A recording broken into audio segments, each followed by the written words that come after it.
Good morning. आज मैं आपको पढ़ाने जा रही हूँ कक्षा 9 की क्षितिज पुस्तक का पाठ संख्या 11 सवैये, जो कि रसखान द्वारा रचित हैं।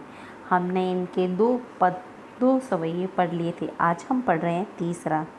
इस सवैये में एक सखी दूसरी सखी से कह रही हैं, अर्थात एक गोपी दूसरी गोपी से कह रही हैं कि श्री कृष्ण की मुझे बहुत याद आ रही है, तो मैं उन्हीं के जैसा रूप धारण करने के लिए तैयार हूँ।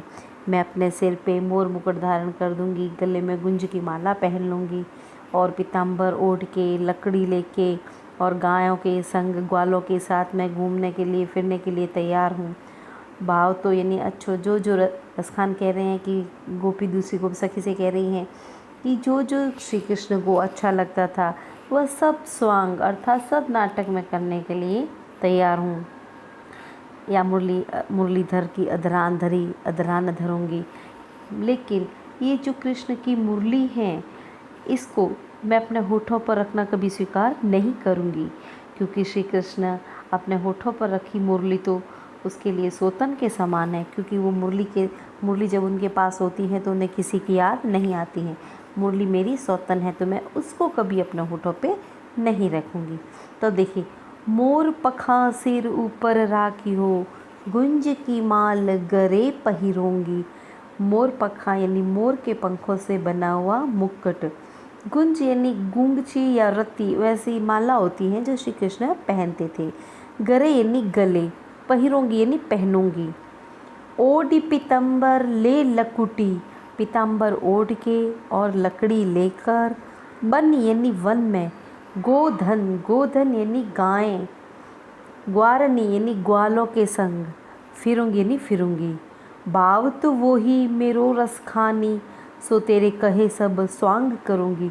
भाव तो यानी अच्छा लगने वाला, स्वांग यानी रूप धारण करना, या उन्होंने जो नाटक किए थे वो सब करूंगी।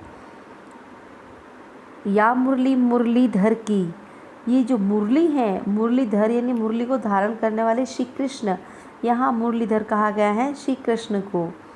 अधरान, अधरान यानी होठों पर। धरी यानी रखी हुई, और धरोंगी यानी रखूंगी। न यानी नहीं। अब देखिए, इसमें कह रहे हैं कृष्ण प्रेम में डूबी हुई एक गोपी अपनी सखी के अनुरोध पर श्री कृष्ण की वेशभूषा धारण करने के लिए तैयार हैं।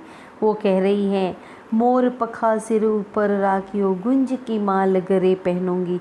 हे सखी, मैं ये मोर के पंखों का बना हुआ मुकुट अपने सिर पे रख लूँगी, गुंज की माला भी मैं गले में पहन लूँगी।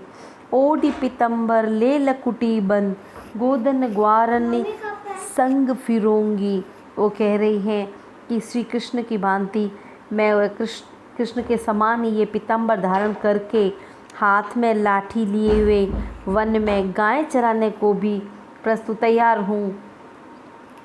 भाव तो वो ही मेरो रस खानी, सो तेरे कहे सब स्वांग करूँगी। तेरे कहे यानी तुम्हारे कहने के ऊपर जो उन्होंने किया था वो सब मैं करने के लिए तैयार हूँ, सब रूप धारण करूँगी।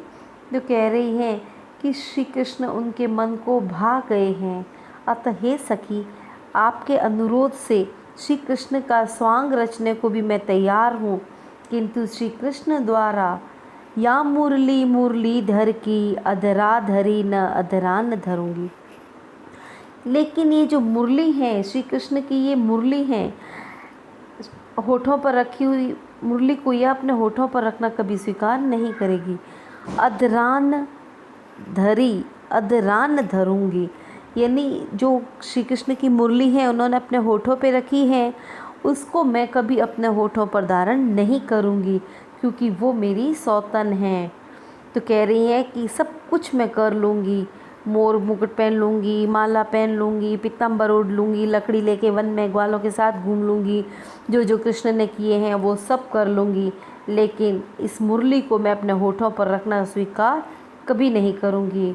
श्री कृष्ण के होठों पर रखी मुरली तो उसके लिए सौतन के समान है। अब इनकी विशेषता कि इसमें क्या है, ये सवैया छंद हैं और ये भी ब्रज भाषा है। ठीक है, धन्यवाद।